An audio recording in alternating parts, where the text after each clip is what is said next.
Yeah, so good evening, everyone present. So we will wait for just 1 minute more and then I will start the session. So until then, I will introduce myself. So I am Anjali Negi. I am currently pursuing PhD in IIT Kanpur. So in the field of physical chemistry. So I'm doing theoretical and computational chemistry here. So yeah, so I will like to know whether any of you have attended the last NPTEL GATE session. You can type in the chat box also.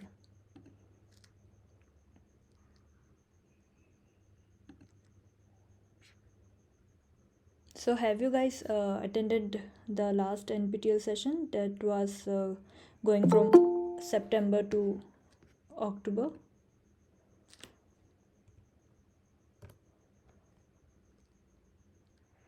Okay.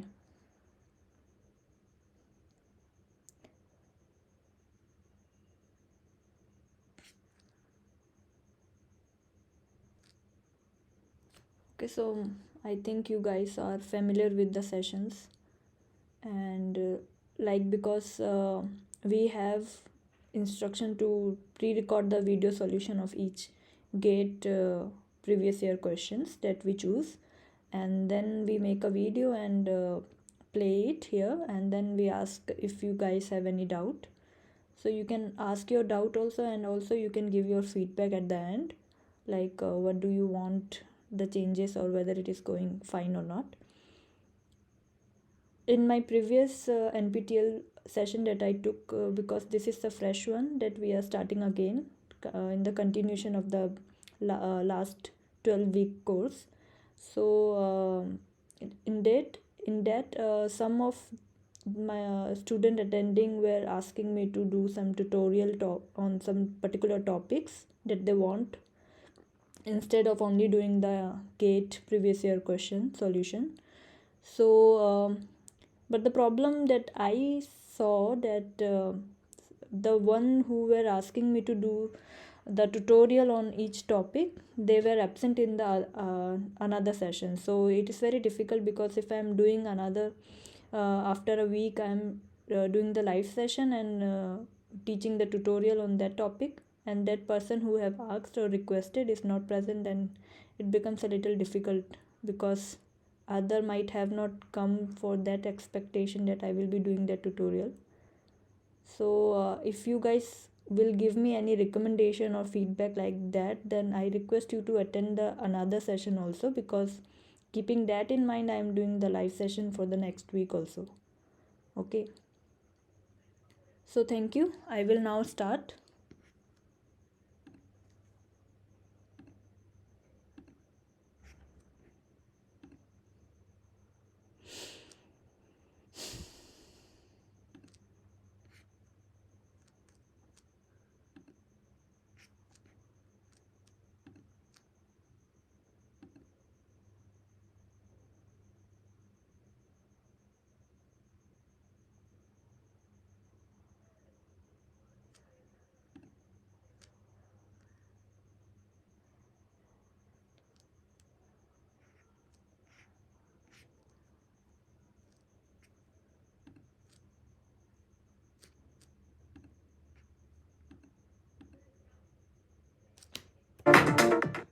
Hello everyone. In this video I will be solving GATE 2012 Chemistry question number 3. This question states that the bond that gives the most intense band in the IR infrared spectrum for its stretching vibration is. So we are given with 4 options, that is the CH bond, NH bond, OH bond and SH bond, and we have to find out the bond that will give us the intense band in the IR spectra for its stretching vibration. So now the origin of peak intensities. So when we talk about the peak intensities, whether in IR, so it comes basically from two different factors. The number one factor is that the different vibrations of the different functional groups in any molecule will give rise to bands of different intensities. correct? And the reason behind is that the del mu by del x, that is the change in the dipole moment with respect to the change in the distance when it is doing the vibration. So it is different for each of these bond or vibration. This change in the dipole moment is actually different for each vibrations.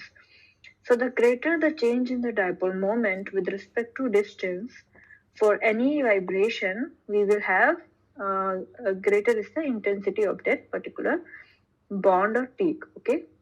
And the second one we all know is the concentration of a molecule in our sample when it is high for by following the Beer's-Lambert law. So it makes the intensity also high, greater or high. Okay.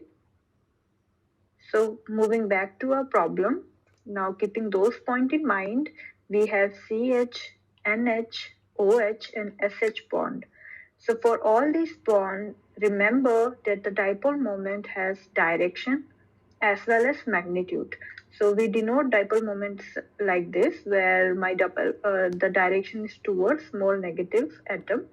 So in each, you can see that the hydrogen having partial positive charge and the other element or element is having delta negative charge. And among carbon, nitrogen, oxygen and sulfur, we all know that the most electronegative atom is oxygen.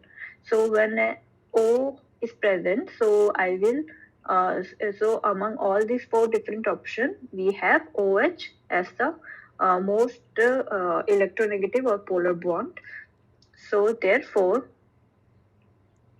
this particular bond has highest dipole moment, correct, having high intensity. So you also see that saying that this particular bond OH having high intensity, you can check that it actually lies around 3600 centimeter inverse in the spectra. So the correct option for this problem, so the bond which gives the most intense band in the IR spectrum for its stretching vibration is. So the correct option is C. So I will highly recommend you to go through the NPTEL reference, Atomic Spectroscopy by Professor Mangala Sundar Krishnan, Department of Chemistry, IIT Madras. This is the link below.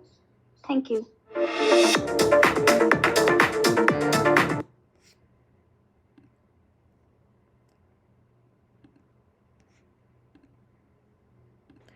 Yes, so the format is that you watch the video and then you can ask me the question, whether in the chat box itself by writing, or you can unmute and ask. So you have any problem or question regarding the one we saw?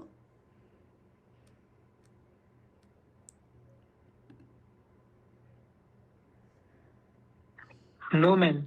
Yes, Aryan. Ma'am, no problem. Okay, yeah. So okay, so the next one is a little bit detailedly explained by me. So just hold on and watch the whole video.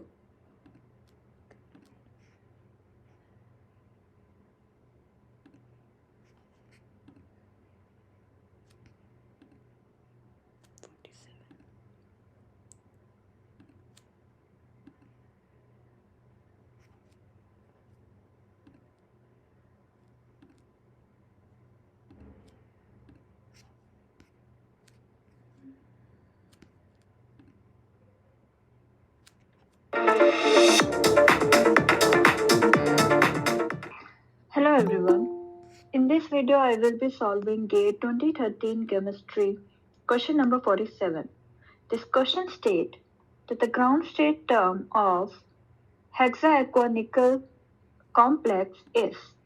So we are given with four different options, and let's move into some basic first and then find out the correct option among them.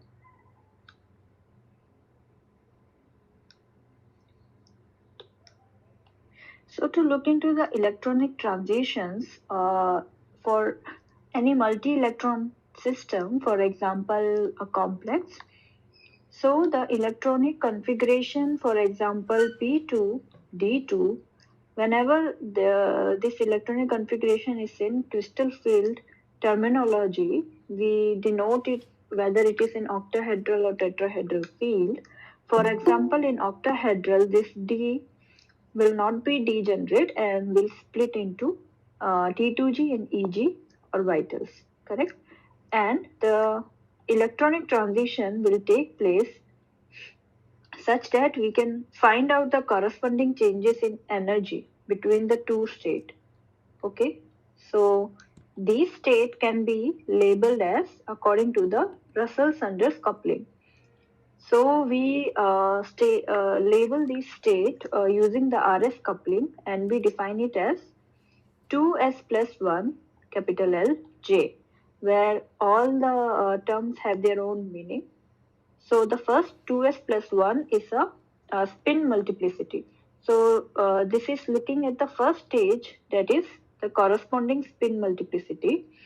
So we know that for any particular type of transition involving these metal complexes, we can have a certain state where this spin multiplicity or the total angular momentum value will not get changed. Okay, so let's have one particular state in octahedral field and it undergoes splitting. So for example, in any free ion when the ligand is not present there, so it is, for example, it has a term 3F. Okay, so then in the presence of the octahedral field, this term will get split into three different states or levels. Okay, so these will be the new labels, and when it undergoes splitting between those states, we will be seeing corresponding electronic transitions. Okay, so the electronic transition will take place here. So now, how we can actually draw this electronic transition? So this we can do by plotting the corresponding delta naught, that is the crystal field splitting energy of each state value with respect to the energy. So this will tell us how the energy of a corresponding state is changing. Okay, and at a particular crystal field strength, that is at a particular delta value, we can have the transition. Okay, between the two different state or labels that we just have found. So the corresponding diagram for such transition are orbital diagram. Okay, so here where the orbital diagram picture comes in the coordination chapter or in this particular topic. So the orbital diagram are, these are the correlation diagram, okay, which shows the relative energies of electronic terms in transition metal complexes. So these are diagram which will give us the correlation between the relative energy of the electronic terms. I mean the state that we are getting by splitting of the term or the ground state term when it gets split in the presence of the electric field, that is the ligand or ligand field.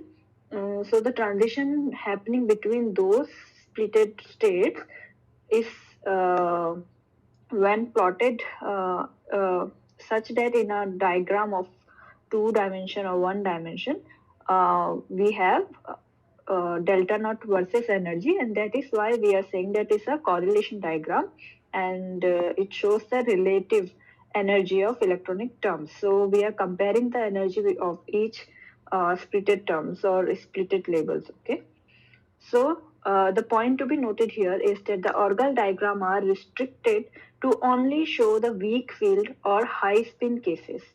So these are restricted to the high spin or weak field ligand only, and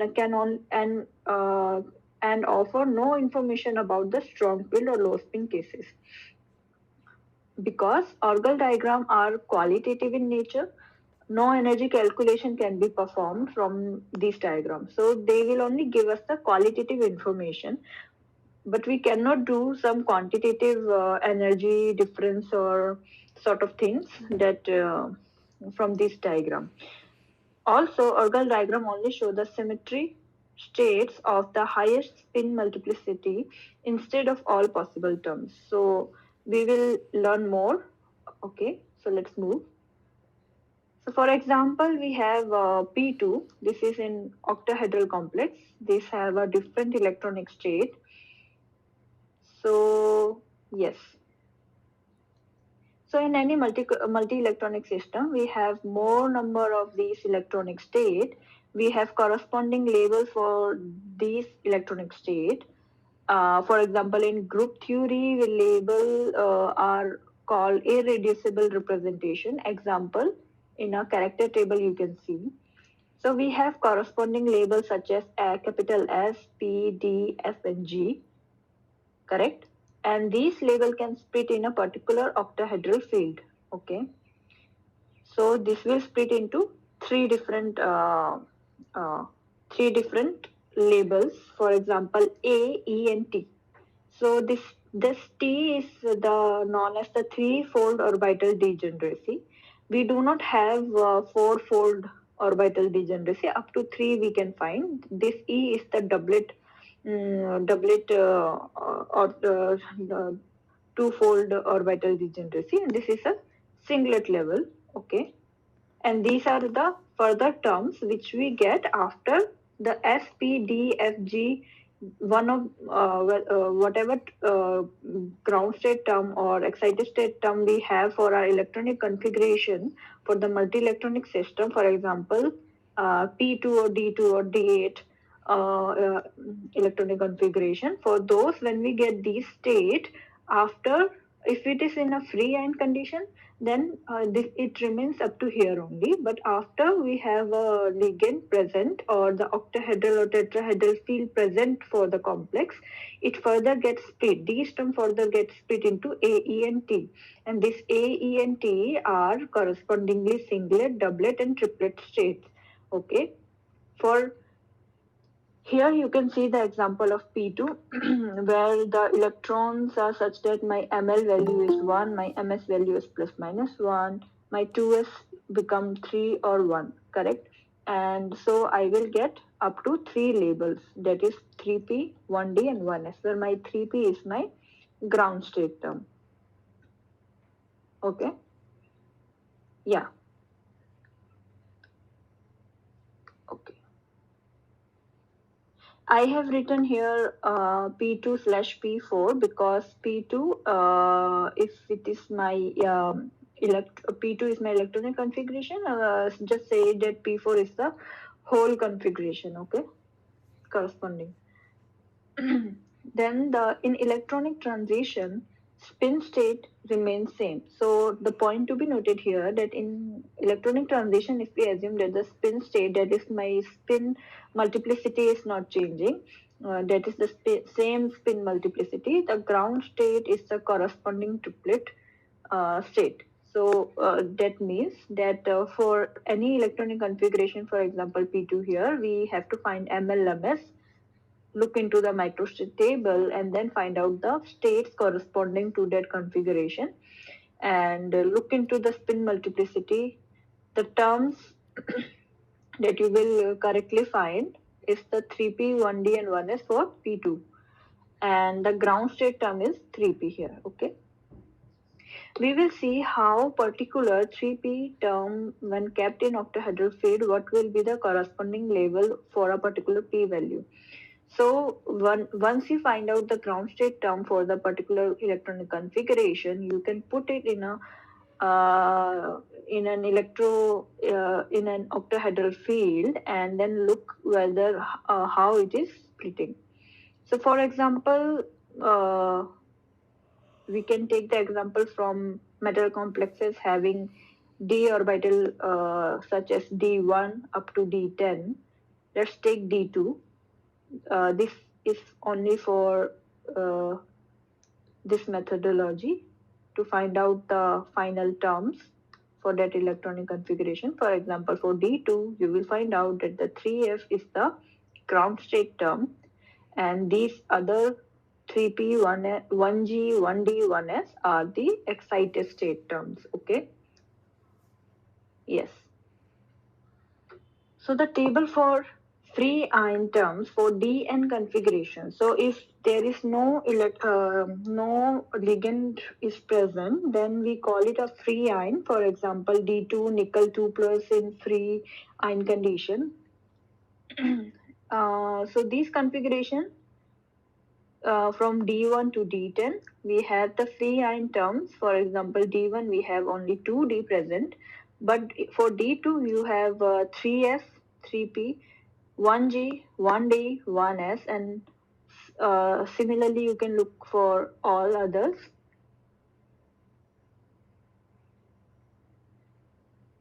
Yes, okay.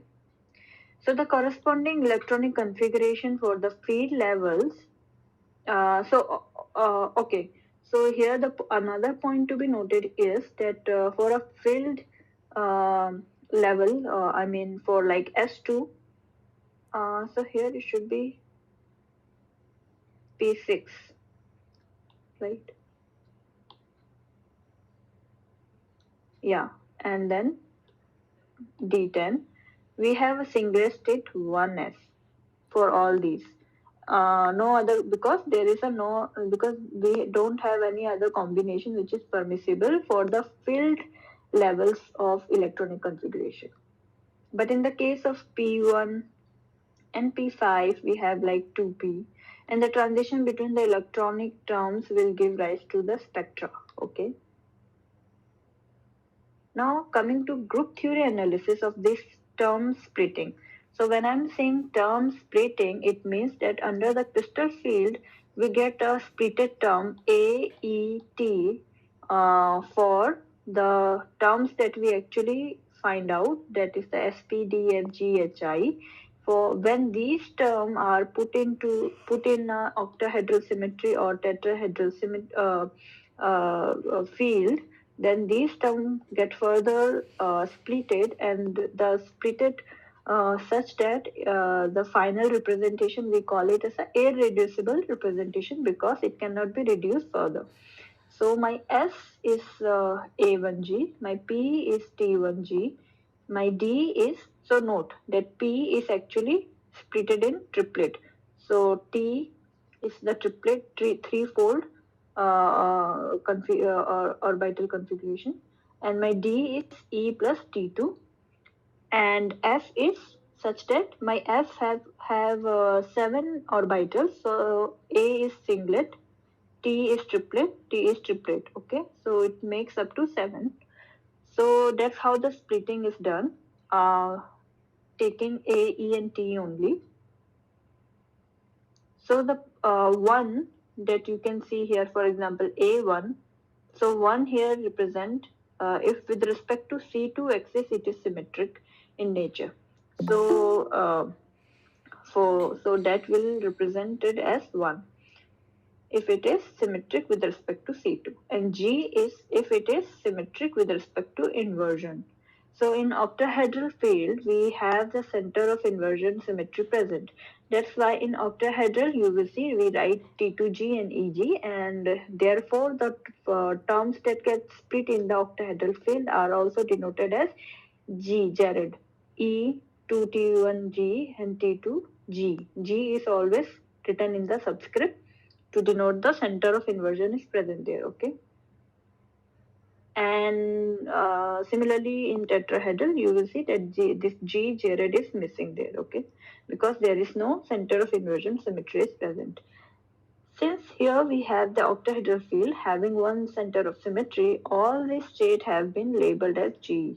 If we put those terms in tetrahedral crystal field, G is not there.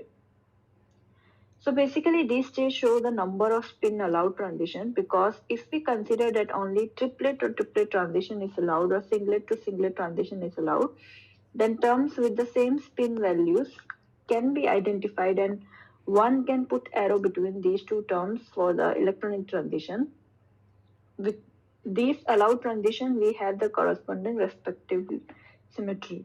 So what I'm saying is, we will understand here that the qualitative correlation diagram, which is known as the Orgel diagram, is okay. So in an organelle diagram, the parent term we take as P, D, or S. For example, in nickel 2 plus, in the presence of no ligand is located in the center of the diagram. So for the in the center of the diagram, here we say that no ligand is present here. Okay, so the del splitting value is 0. Okay, and further with the term due to that electronic configuration in a ligand field at each side, or we get this capital D term gets split into E and T2, correct? uh, Such when we encounter the ligand field there, okay, in each side. So in each side, the difference is that there are two organelle diagram for our one is denoted for D1, D4, D6, D9, and the other one is denoted for D2, D3, D7, D8. So yes. So here you just see that this is denoted as the ground state. This is denoted as excited state. Here we have the alternate reverse, that is E becomes ground state and T2 becomes excited state. So the organelle diagram, whenever we have the free ion, that is no ligand is present, the D term is actually have this D1 and D9 and D4 and D6 combination, such that this D4, D6, you can see these are whole equivalent to each other. For F term also we have D2, D8 and D3, D7. The only term missing is D5, which is not included in organelle diagram. So the organelle diagram tells us that how this D term will or the F term will be splitted in these two different electronic configuration. Okay, that is in terms of E and T2, because E is my doublet, T is my triplet. So we have the corresponding equivalence like this one, there where we have the D term. Okay, and in your right hand side we have T2G as ground state, or we can say T2 in the tetrahedral field and EG as excited state. So this is for you can look at here that this is for D1, D6 in octahedral field or D4, D9 in tetrahedral field. In the x-axis, that is the horizontal axis, we have drawn the ligand field strength, that is the delta value. On each side, it is on increasing value, and in center, it is 0. In your y-axis, you see that the energy is increasing upward. And in left-hand side, you can see that this is for D1, D6 for tetrahedral and D4, D9 for octahedral. Now, keeping this in mind, you can also look into the term capital F. When it is kept in octahedral field, we get a splitting of this F term such that it's split into 3, that is one triplet, another triplet, and one singlet, making it a 7 orbital. So one triplet is denoted as T1G, T2G, and the singlet is A2G. Here G again, because if I am talking about the octahedral field or symmetry. So this you can see here that this F term. Also note that whenever I am talking about the F term, we have the another excited state term that was P after F. F was my ground state term, right? And my P was the next excited state after F, 3F or F. Okay, so we can draw P also, and this P as we have seen in the table, it gets split as T1. Okay, so in general form, you can just draw this as, this is the ligand field strength. Here we have energy. This is my F term. So this is my here A2, T2 and T1. And here we have the reverse of this, that is T1, and this is the T2 and this is the A2. Ignoring this T1 just for a while. So before the crossover that I am talking about is actually this. Correct. So this is a crossover. So before the crossover, my A2 is ground state. So look into this. This A2 is actually the ground state here before the crossover, and after it becomes the excited state. Correct. Whereas my T2 T1 for coming from the P term, which I can actually write as T1P, and this T1 as T1F. So I can differentiate where it is coming from. This was first excited, and then after the crossover it becomes the ground state with respect to A2. Yeah, so in an orgal diagram, the line with the same RS term will diverge due to the non-crossing rule. So there is a rule that the same terms will get diverged. That means have some uh, uh, uh, negative intensity, that both of them ripple or diverge from each other due to the non-crossing rule, but all other line will be linear to each other. Okay, so you can see that this line is actually linear. Correct. This T2, this A2 is also linear because another A2 is not present nearby. But this T1 and this T1, since they are same terms, however, this T1 belongs to F and this T1 belongs to P. But these two got diverged. You can see they get diverged here, correct? And such that they cannot cross each other. Hence, it's a non-crossing rule. That's why they get diverged. And this otherwise, this might have come something like linear like that, and this like that. Okay, so this keeping this in mind. So here T1 from P term and T1 from F term will were diverged.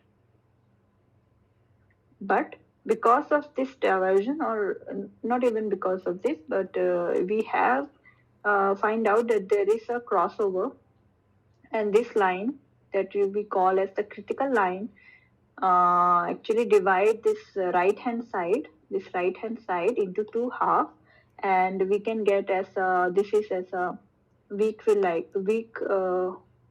field. Okay, and this is as a high field, or you can say this as high spin and this is low spin.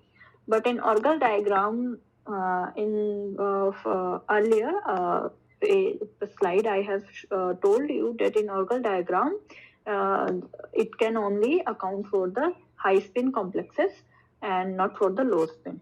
So we cannot actually understand the just from the orgal diagram the high spin, or sorry, the low spin part. Okay, so for that we have to switch to the furthermore advanced, that is the TS diagram, Tanabe Sunogo diagram, after the orgal diagram. Okay, but that I will not discuss here. You can look into the textbook or to the NPTEL course for this. I will refer. So yeah, so we have, you can see that this is D2, D7 octahedral, D3, D8 tetrahedral. In your left hand side, D2, D7 tetrahedral, D3, D8 octahedral. Okay. So in D3, D8 octahedral, this you see that we can have the transition such that from A2 to T2, from A2 to T1, and from A2 to T1P. Correct? So that's what I have written here. These are the three basic electronic transition that we can predict from the orgal diagram. So now coming to our question that we have in hand. So nickel, okay, so this is a 2+ complex. It giving us the D8 complex. So we have to first find out the term symbol for it. So D8 in octahedral field gets split into T2G and EG, such that this H2 actually account for high spin complex because it's a weak field ligand, and we can write our D8 after splitting T2G EG such that 1, 2, 3, 4, 5, 6 electron in T2G and 2 electron in EG, making ML equal to 3, MS equal to +1, and my spin multiplicity is 3. So the term symbol here becomes 2s plus 1 giving me 3f. So when I have 3f and I have D8, 3f and D8 complex in octahedral field. So let's go back. I have D8 complex in octahedral field and say this is 3f. So when it is 3f, so the question was that what is a ground state term? So since it is not a free ion now, it has a ligand field which is weak in nature, that is the high spin. So it's best we can look into the orbital diagram. So for 3f, since it is a D8 octahedral, so the ground state is A2G, or I can write as 3A2G, where my 3 is account for the spin multiplicity, correct? So the correct option is 3A2G. So the correct option is 3A2G, and I will highly recommend you to go through the lecture from Professor Debashish Ray, organ diagram lecture. He's from Department of Chemistry, IIT Kharagpur. Here is the link below. Thank you.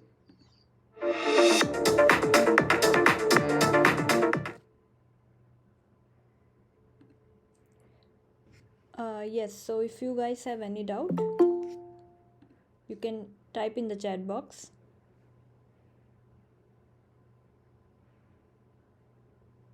Was that clear to you?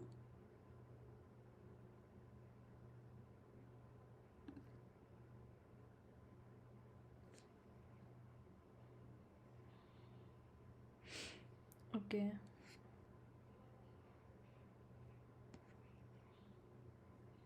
I don't know if Pushpita is here. Okay, yeah, you understood.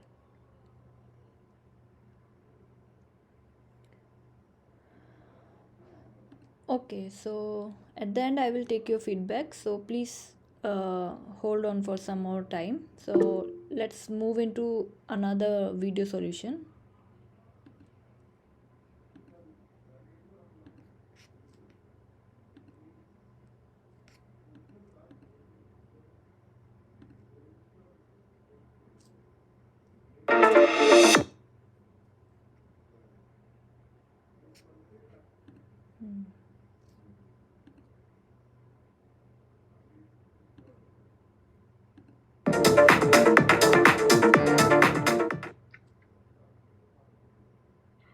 Hello everyone.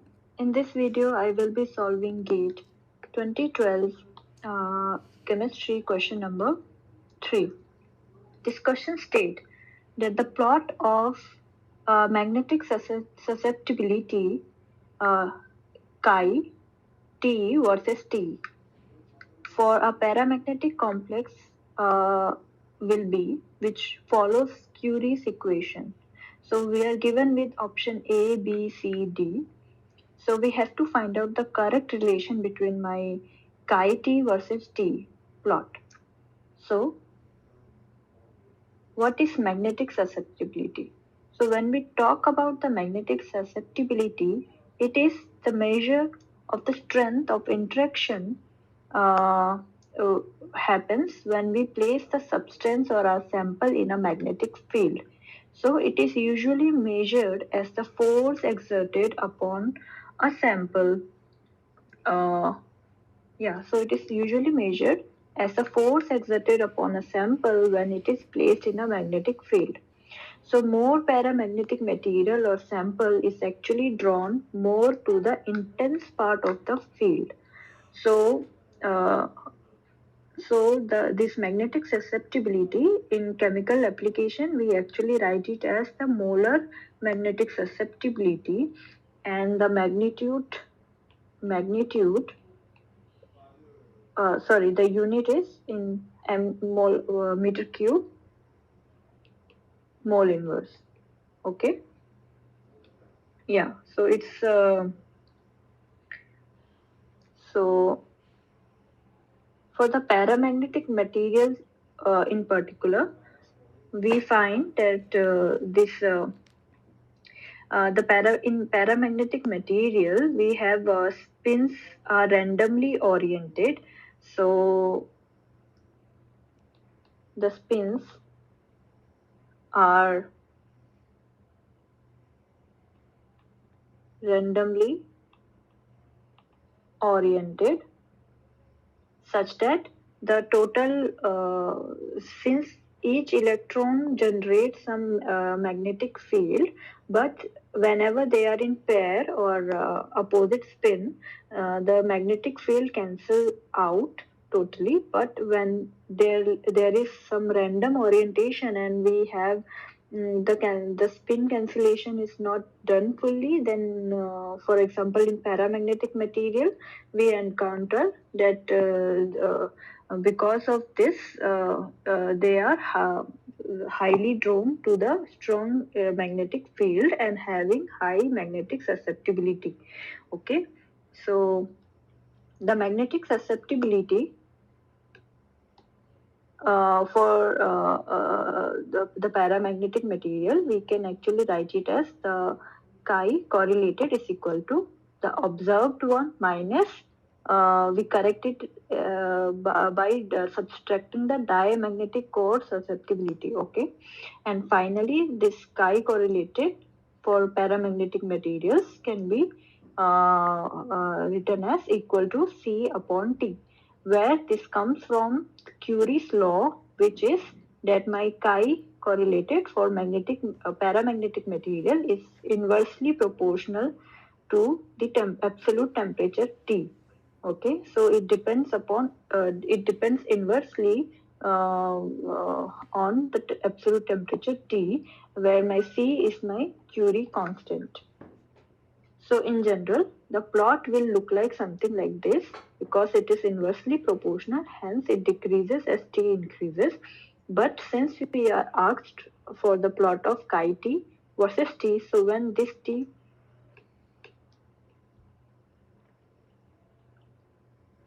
so this is actually constant, and hence if I plot this chi T versus T, I will get a constant line like this. Okay, and when you look into this four different option, you will find that only option number C is the correct one.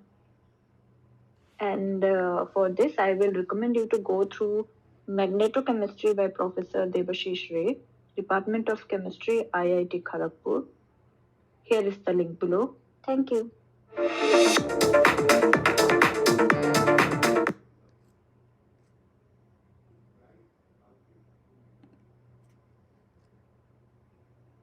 Yes, so you can type your doubt. If not, we will move forward.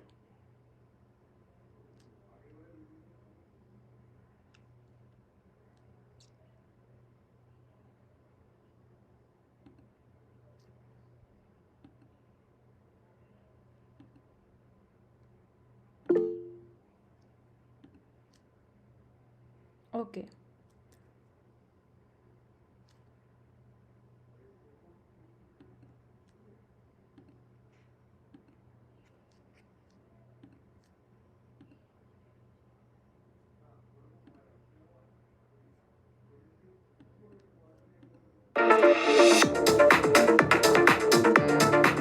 Hello everyone. In this video, I will be solving GATE 2017 Chemistry question number 6. This question states that the wavelength associated with a particle in a one-dimensional box of length L is, where n refers to the quantum number. So we are given with four different options. We have to find the wavelength associated with the particle in a one-dimension box. So the particle in one-dimensional box problem,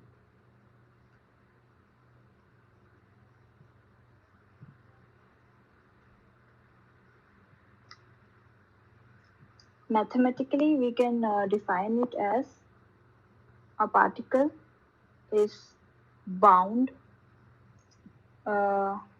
in a dimension with, for example, x, in x direction, where the length of the box is L and the potential value inside the box is actually 0, but at the boundary it is equal to infinity. So my particle can only be find in between in between x uh, uh, greater than 0 and less than L. And the Schrodinger equation, the time-independent Schrodinger equation for the particle of mass m moving in one direction with the energy capital E, we can write it as minus h square upon 2m. Okay, so this will be d2 psi x by dx square plus Vx psi x equal to E psi x, correct? Here my h bar is a reduced Planck constant where the value for this is equal to h upon 2 pi, and my m is the mass of the particle,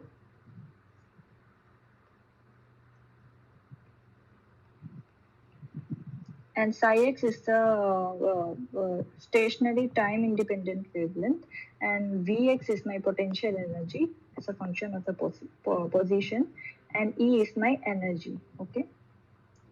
So the equation, this will get modified for the particle of mass m, which is free to move parallel to the x-axis with zero potential.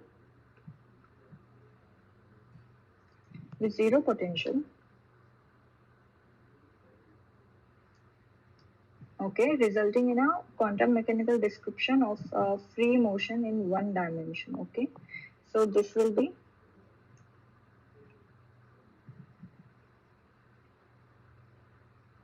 h bar square 2m d2 psi x upon dx square is equal to E sin x, and the energy corresponding to this will be, if we solve all further and find out the energy, the expression comes out to be n square h square upon 8m capital L square. Here, this is the corresponding energy equation for particle in one dimension box of length capital L. Okay. So from here, if I solve my question, so I can also write my energy as P square upon 2m. Okay, it is supposed to be the sum of kinetic energy plus potential, but potential here is 0, so I can just write my energy is equal to the kinetic energy, which is p square by 2m, where my p is the momentum and m is my mass of the particle. So I can write it as this. So this will be where n is my principal quantum number, correct? And my L square will be m square h square 8m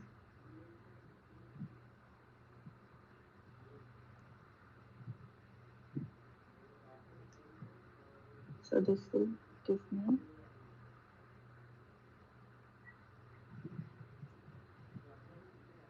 okay, and yes, so my L will become m h upon 2p, and from de Broglie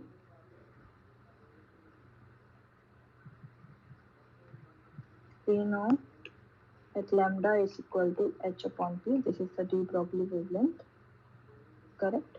So my L will become n upon 2 lambda, okay? And what I have to find out, I have to find the lambda value. So it will be 2 upon n multiplied by L. So this is the solution. Yes. So the wavelength associated with the particle in one-dimensional box of length capital L, where n is my quantum number, the correct option is 2 into L upon m. So this is the correct option. I highly recommend you to go through the NPTEL reference Schrodinger equation particle in a one-dimensional box part 1 by Professor Mangala Sundar Krishnan, Department of Chemistry, IIT Madras. There is the link.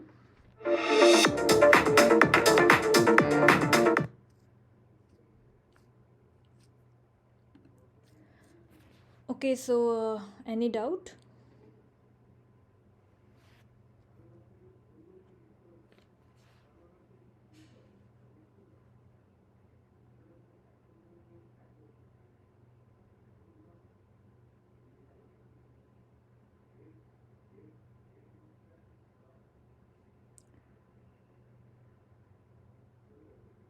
So I will ask you all to give your valuable feedback to me. Regarding the live session. I think almost all of you have not attended my previous 12-week NPTEL GATE sessions, which I used to take in Sunday. So all of you are new to my live session, so you can give your feedback to me.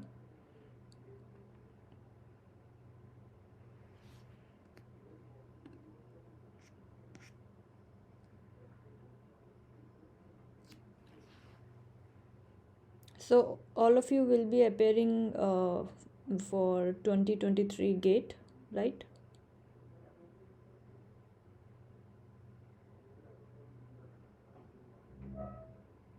Okay, so one said yes. Rajendra. Okay, so all of you, I am thinking you will be. So now you have your coursework or syllabus complete, and now you are solving the problems. Is that the case?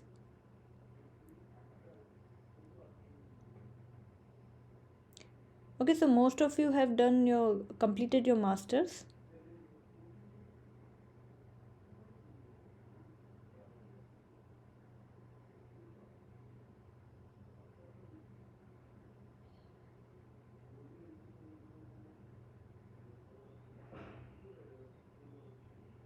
Just taking some ideas, like the audience last time I had was yeah, so they were pursuing their masters. Okay, yeah. So if you all can just type your what currently you are pursuing, MSc, BSc, and from where.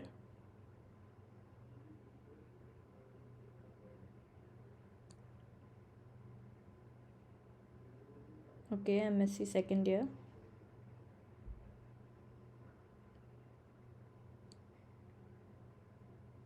So from where you are pursuing your MSc, Nikhil, Reshma? Chennai.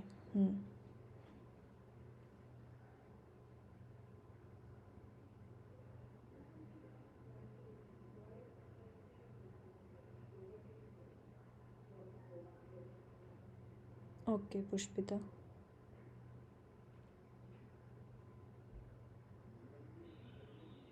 Okay, nice. Yeah. From Chennai, Karnataka, West Bengal, Tirupati. Okay.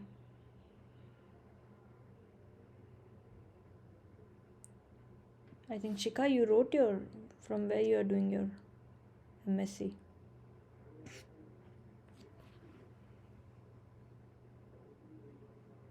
So any feedback, guys? Okay, Amritsar, nice.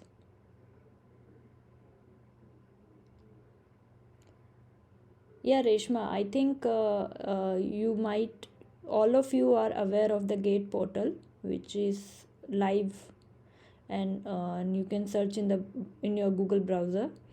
From there, you can connect to any subject course, like in chemistry, particularly. From 2022, I think from up to 2019, they have uploaded the video solution of each questions, so you can search there. I think you all are aware of. If not, you can search the Gate portal site, go there and search for the chemistry section, and then select the year. So up to 2019 they have uploaded. I think they will soon upload all the solution, as I have already covered in from my side. I have already covered up to year 2012 or 2011. Okay, I think I can share the site also,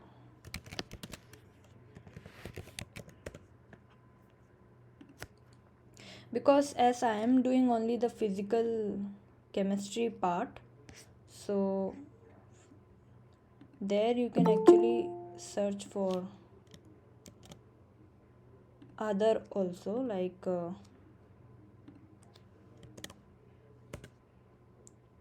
see, this is the video solution address for the Gate NPTEL site. There you can select your course, the year that you want, like year or topic wise. Yeah, both options you have. And I think they have uploaded up to, yeah, from 1 2 3 4, from 2022 to 2019 it's done. You can check the site frequently. I think they will soon update up to 2012 also.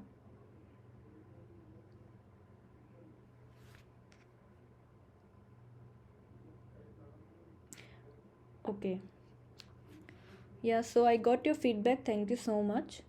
If you have any special request, like I told you in the beginning, some of the students have asked me in the last course that to cover some topic, but the big problem is that if I am covering the topic, because at the end of this 12-week course I